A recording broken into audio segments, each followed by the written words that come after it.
What's up everybody, I'm 6 of 6 Gaming, and today we're taking a look at the For Honor Alpha that ran last weekend. If you're new to For Honor because you haven't seen anything online about it, you should know that it's the three nations fighting it out for glory and honor. The Knights of Ashfeld, the Samurai of the Mire, and the Vikings of Valkenheim. Along with three nations, you will have four distinct class types.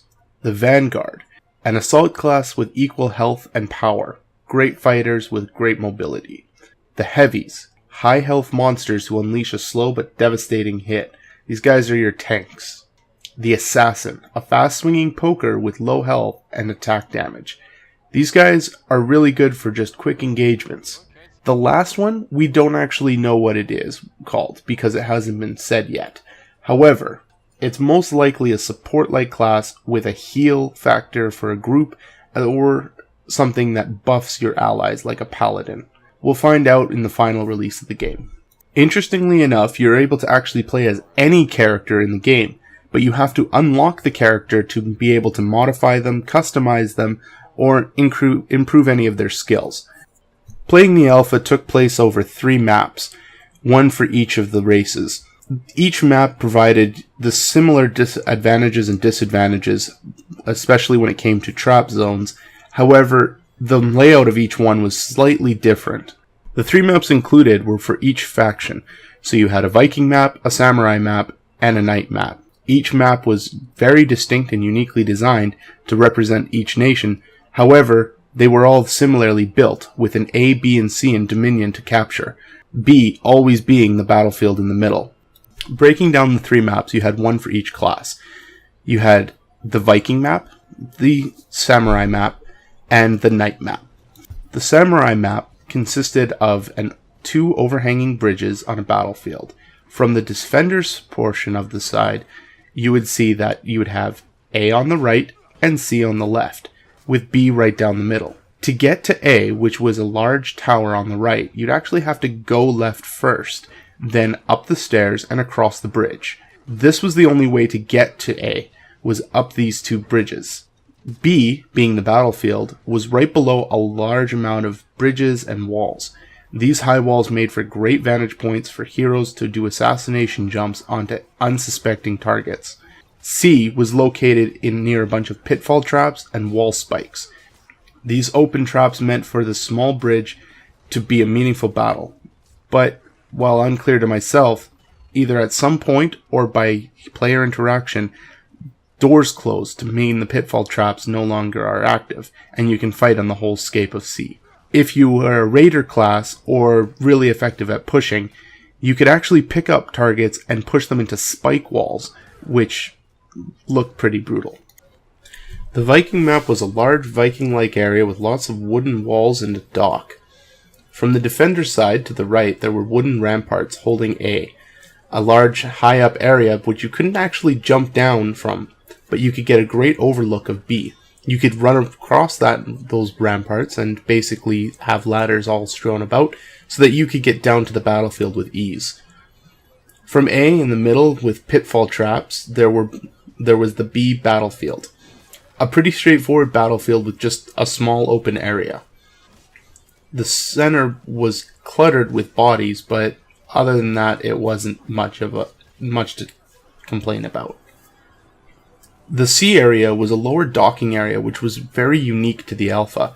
Unlike the other maps, this one was very close quarters with stairs and narrow pillars to run around, with 2 overhanging balconies. While this was really hard for the Conqueror or anyone with big weapons, cough cough the Kensai, this was really good for the Berserker and the Orochi because they could run away if they needed to quite easily, with lots of room for maneuverability for them and not so much room for weapons. Their smaller weapons really did give them the advantage on this area. The Knight map was a large European-inspired castle. From the defender's side, we had a gatehouse exit with access to either A or C, unlike the other maps. A was located in a ruins area, which the defenders would actually have to drop down, meaning that the enemy couldn't actually enter into their spawn point, though that wasn't a big concern during this alpha. In the ruins, there's a lot of very tight temple-inspired open area, with some pillars to hide around if you're a smaller class. From A, you would have access to what looked like an upper wall area with an open cliff face to the right. But you could easily run into the B battlefield from any direction, or from the attacker side just run straight for A to the left. B's battlefield, though, had a unique feature with a flaming cart in the south side of it near the defenders. This defender area was actually really bad to get caught into a fight with because it was very easy to be thrown into that fire and take massive amounts of damage. The C was located on a high tower, much like what you kept seeing in the betas and the videos. All that region was able to be battled upon and easily accessible. You could jump off if you had an enemy below you and easily get a kill. What was really interesting was the fact that while you're fighting on that wall with the gatehouse, there is a battering ram actually banging on the gates. If it banged while you were trying to combat somebody, it would actually throw off your defenses a little bit by over-vibrating your controller and creating a situation in which it was harder to tell what your enemy is doing. This was quite the nice feature. Overall, the alpha was a lot of fun, and I can't wait to play the next beta or even when the game comes out. However, there are a couple points to note. If you're low on health, in order to heal, you have to run to either A or C as a captured point. If you're capturing, or if it's contested, you're not going to heal.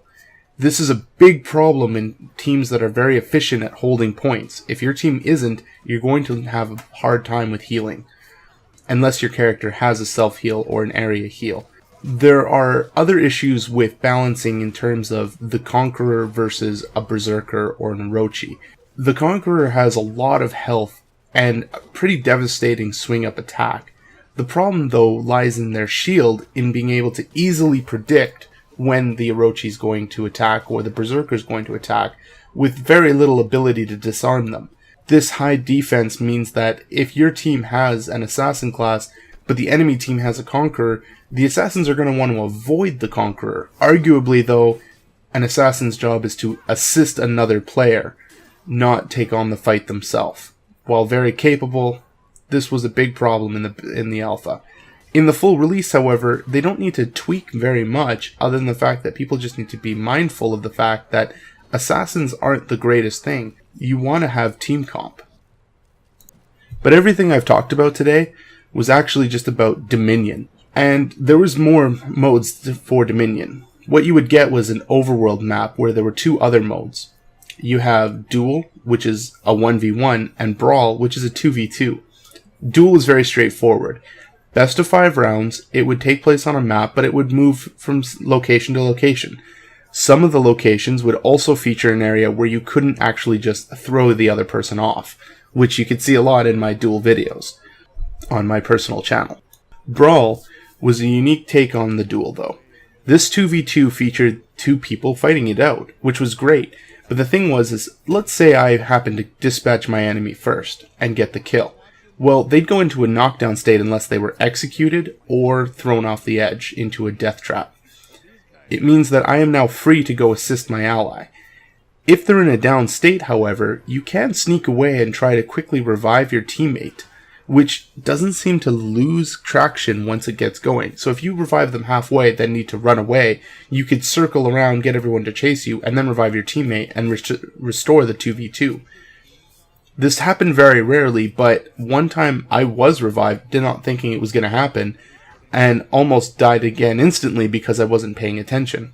2v2 and 2v1s are a very interesting thing, but if you're you're the one in the 2v1, you're going to have a lot of problems. It's not easy to keep track of two enemies at once, even though it tells you to simply let go of the left trigger and hit it again. That doesn't always work because you're holding down the trigger just a little bit. They need to make some changes in the control scheme so that it knows that you're trying to let go, even if you don't do it all the way. The actual goal of Dominion, however, is to capture 3 points. A and C are simple stand-and capture points, like any traditional game, but B is a battlefield where you have to actually kill the soldiers, the little mob units, and if you don't push them back far enough past the line, then you don't actually capture B. B is always in contention, which is very unique in this game. Even if no player interacts with B, the soldiers will keep fighting it out, and one side will take advantage, then the other side will take advantage, and a lot of time it'll remain neutral. It's a very cool feature, and it's actually a lot of fun watching you just slaughter mobs of people. One thing to note, however, is the Raider has a charge-up swing attack that can actually take out more enemies than any other class. I was able to run in and take out easily half of the invading soldiers in B before, well, anyone would take notice. No matter what mode you play, though, the game was fun, and I can't wait to see the other 2 game modes, and no matter what they are, I'm sure they're going to be great. Ubisoft did an amazing job with this game, and absolutely nailed it with this alpha. Yes, there were some technical difficulties, especially when connecting to other players, and a lot of the time I ended up just playing against bots. But that's okay. The customization options were incredible. There are outfits to unlock so that your characters can all look unique. You can put tattoos, designs, whatever you want on them. It's absolutely astounding what they were able to accomplish. This game was definitely worth the wait, and come February of next year, it's going to be great. And an absolute day one buy. Is it worth pre-ordering? Well, that depends on your stance on pre-ordering. I would, yes, even though I'm against the whole pre-order before release thing. You know what Cartman says about that. The only thing I kind of wish we got was a glimpse of the story mode. We did get that video of the Viking Raider story mission, but if we were able to play that, I think it would have been a lot more into this alpha. And really this was just to test the network capabilities and let people try out the game. This was the second time I actually had a chance to play For Honor, and it's a lot better this time around. So as these improvements keep coming in, I can foresee just an absolute game of the year coming out next year. This is Six signing out, and I'll see you on the battlefield.